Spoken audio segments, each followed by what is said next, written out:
గారు, శ్రీధర్ బాబు గారు, అక్కడి శ్రీహరి గారు, లక్ష్మణ్ గారు, రాజ్ ఠాకూర్ గారు, మీడియా మిత్రులందరికీ నమస్కారం. ఇప్పుడు మనం ఒకటి గమనిస్తే 2023 ఎన్నికల్లో ఘోరంగా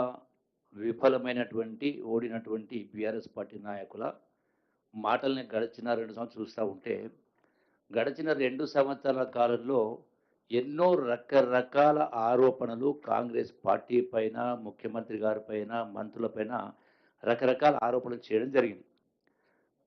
మరి మొన్న జరిగినటువంటి జూబ్లీహిల్స్ ఎన్నికల సందర్భంగా కేటీఆర్ ఒక మాట మాట్లాడాడు. ఈ జూబ్లీహిల్స్ ఎన్నికలు రెఫరెండం అని మాట్లాడాడు.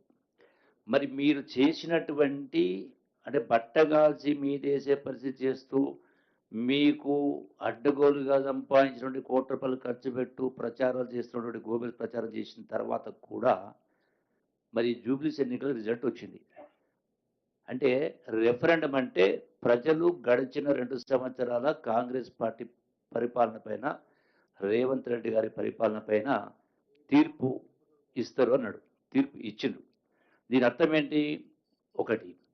రెండవది అంటే మీరు పోయిన ప్రతిష్టను ఎట్లా కాపాడుకోవాలంటే అవకాశం లేక ప్రభుత్వం చేస్తున్నటువంటి పార్టీని, ఇప్పుడు ప్రభుత్వంలో ఉన్న అధికార పార్టీ ముఖ్యమంత్రిని అట్లాగే పార్టీని మంత్రుల్ని అప్రతిష్ట పాలు చేసే కార్యక్రమం చేస్తే దానివల్ల మాకు లబ్ధి జరుగుతుంది కాబట్టి ఒక పర్సెప్షన్కు ఇవాళ కేటీఆర్ అయినా హరీష్ రావు అయినా ఆలోచనతో ఉన్నట్టు స్పష్టంగా అర్థమవుతుంది. దానికి ఎన్నో గతంలో ఉదాహరణలు ఉన్నాయి. ఇప్పుడు కూడా మళ్ళీ నిన్న 2 రోజుల క్రితం కేటీఆర్ హరీష్ రావు మాట్లాడుతూ కొన్ని ప్రముఖ పత్రికల్లో 5 లక్షల కోట్ల స్కామ్ అని, ఇది ఏకపక్షంగా నిర్ణయం తీసుకున్నని, సబ్ కమిటీలో ఉన్నటువంటి మంత్రులు దక్షిణాది జిల్లాల మంత్రులకు ఇష్టం లేదని, సంబంధిత ఇండస్ట్రీ మినిస్టర్ ఆయన అభిప్రాయానికి భిన్నంగా నిర్ణయాలు తీసుకుని రకరకాల రాతలు వండి వార్చి రాశారు. ఏంటది? ఇంతకుముందు మా మిత్రులు ఉత్తకుమార్ చెప్పినట్టుగా రాష్ట్రంలో ఓఆర్ఆర్ లోపల ఉన్నటువంటి పరిశ్రమలు, కాలుష్య పరిశ్రమల్ని ఓఆర్ఆర్ అవతలకు షిఫ్ట్ చేయాలనేటువంటి ఆలోచనతోటి నిర్ణయాలు జరుగుతూ ఉన్నాయి. ఈ నిర్ణయాలు ఎవరు తీసుకున్నారు? ఎప్పుడు మొదలైంది? మీకు ఉదాహరణకు మీకు చదివి వినిపిస్తా. గతంలో 2017 నుంచి 22 వరకు గతంలో ఉన్నటువంటి industry minister KTR about 200 industrial parks with in ORR covering almost around 9,000 acres. అంటే అందులో స్టాండ్ అలోన్ 2,000 కలిపి. సో వీటిని ఏ విధంగా షిఫ్ట్ చేయాలని కింద గత ప్రభుత్వం నిర్ణయాలు తీసుకొని అందులో భాగంగా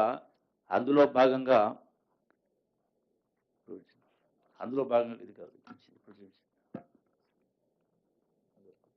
అయితే మరి కేటీఆర్ ఇండివిజువల్గా ఒక పాలసీ ప్రకారం కాకుండా ఒక 42 ఎకరాల ల్యాండ్ను, దాన్ని ఇండస్ట్రియల్ ల్యాండ్ను హైల్యాండ్ పెట్రోల్యాండా అనే ల్యాండ్ 44 ఎకర్ 21 గుంటాస్ను అలాగే ఇండస్ట్రియల్ నుంచి రెసిడెన్షియల్కు కన్వర్ట్ చేయడం జరిగింది. ఇది ఒకటే కాదు. రెండవది ఈ అంశానికి సంబంధించి పొల్యూషన్ అంటే హైకోర్టులో పబ్లిక్ ఇంట్రెస్ట్ లిటిగేషన్లు పడ్డాయి. ఎన్జిటి అంటే గ్రీన్ ట్రిబ్యునల్ కూడా, నేషనల్ గ్రీన్ ట్రిబ్యునల్ డైరెక్టివ్స్ ఇచ్చింది. Emphasize polluter pays and relocation అనే పద్ధతిలో ఇవన్నీ కూడా రకరకాల ఆర్డర్స్ ఉన్నాయి.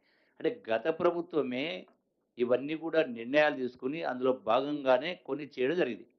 మరి ఈ ప్రభుత్వం అంటే కొనసాగింపుగా ప్రజల క్షేమం కోసం, ఆరోగ్యం కోసం కొనసాగింపుగా వీటిని కన్వర్ట్ చేసే కార్యక్రమం చేస్తూ ఉంది. దీనిలో అసలు ఈ ల్యాండ్స్ ఎవరివి? ప్రభుత్వ ల్యాండ్ కాదు, గవర్నమెంట్ ల్యాండ్ కాదు. ఎప్పుడో 50-60 సంవత్సరాల క్రితం ఆ పారిశ్రామికవేత్తలు వాళ్ళ సొంత డబ్బుతోటి వాళ్ళు కొన్నటువంటి ల్యాండ్స్.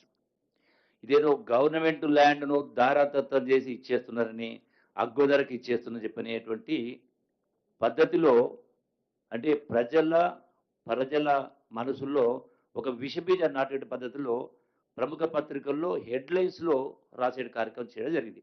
యాక్చువల్ ఏంది? ల్యాండ్స్ వాళ్ళవి, గవర్నమెంటు ఇండస్ట్రీ పర్మిషన్స్ ఇచ్చినాయి. వాటిని ఇప్పుడు వాటి చుట్టూ వాటి చుట్టూ నివాస ప్రాంతాలు వచ్చినాయి కాబట్టి, అక్కడ ఉన్న నివాస ప్రాంత ప్రజలకు ఇబ్బంది జరుగుతా ఉంది కాబట్టి, వాటిని షిఫ్ట్ చేయాలనేటువంటి దానిలో భాగంగా గత ప్రభుత్వాలు కొనసాగించిందని ఈ ప్రభుత్వం కొనసాగిస్తూ ఒక పాలసీ నిర్ణయం తీసుకోవడం. దానికి క్యాబినెట్ సబ్ కమిటీ ఏర్పాటు చేసిండ్రు. గౌరవ ముఖ్యమంత్రి గారు క్యాబినెట్ సబ్ కమిటీ ఏర్పాటు చేయడం జరిగింది. ఈ క్యాబినెట్‌లో మేము ఇక్కడ నలుగురం ఇక్కడే ఉన్నాం. క్యాబినెట్ సబ్ కమిటీ వాళ్ళం. ఈ మంత్రికి ఇష్టం లేని, ఆ మంత్రికి ఇష్టం లేని, దక్షిణాది రాష్ట్రాలకు ఇష్టం లేని మేమందరం సమిష్టిగానే సమీక్ష ఈరోజు ప్రెస్ మీట్ కండక్ట్ చేస్తా ఉన్నాం. అంటే ఇంత దుర్మార్గంగా ఈ రోజున మరి బట్టగాల్సి మీదేసే కార్యక్రమం చేస్తాం. దీనికి సంబంధించి ఈ కోర్ట్ ఆర్డర్స్ ఇవన్నీ ఉన్న తర్వాత దీన్ని ఏ విధంగా చెయ్యాలనే దాంతోటి దీనికి ప్రపోజ్ చేసింది. ఏది? ల్యాండ్స్ వాళ్ళవే. అయినా గూడా ఈరోజు ఉన్నటువంటి మీరు షిఫ్ట్ చేయాలి. మీరు కన్వర్ట్ చేయాలంటే షిఫ్ట్ చేయాలా?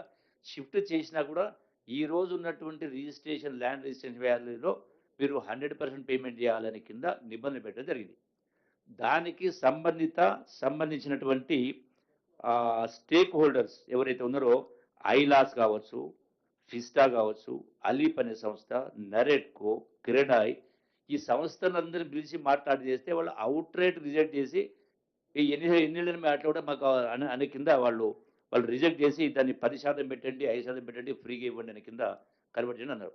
అయినా కూడా సంబంధిత ఇండస్ట్రీ మినిస్టర్ గారు, సంబంధిత క్యాబినెట్ సబ్ కమిటీ 10 సార్లు సమీక్ష చేసి, దీని ద్వారా రాష్ట్ర ఆర్థిక పరిస్థితి మెరుగుపరచడం కోసం ఎందుకు మెరుగుపరచాల్సి వస్తా ఉంది? మీ యొక్క శర్వాకం వల్ల గడచిన 10 సంవత్సరాల్లో లక్షల కోట్ల రూపాయలు అప్పులు చేసి ఇయాల నెలకు 6,500 కోట్ల రూపాయలు వడ్డీ గడిపలు తీసుకొచ్చి, సంవత్సరానికి 75,000 కోట్ల వడ్డీ కడతా ఉన్నాం. 2 సంవత్సరాలు 1,50,000 వడ్డీ కడతా ఉన్నాం.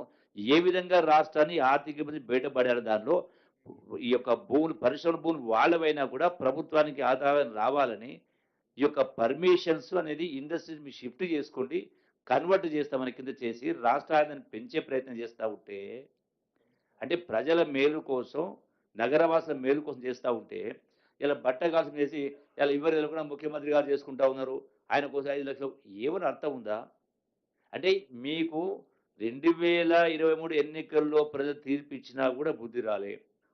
కేటీఆర్ మొన్ననే అన్నాడు కదా రెఫరెండమ్. రెఫరెండమ్ అంటే ఏంది?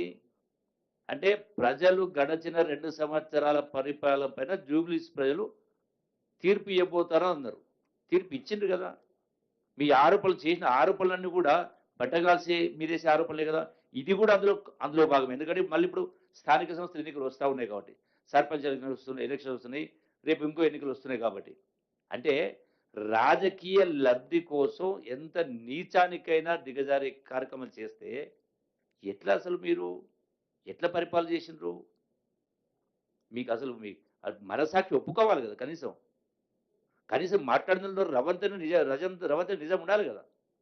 అంటే కేవలం రాజకీయ లబ్ధి కోసం దుర్మార్గంగా మాట మాట్లాడి ప్రభుత్వ ప్రతిష్టను, ముఖ్యమంత్రి ప్రతిష్టను, మంత్రుల ప్రతిష్టను దిగజార్చి తద్వారా రాజకీయ లబ్ధి పొందాలనేటువంటి దుష్ట ఆలోచన తప్ప ఇంకొకటి కాదు.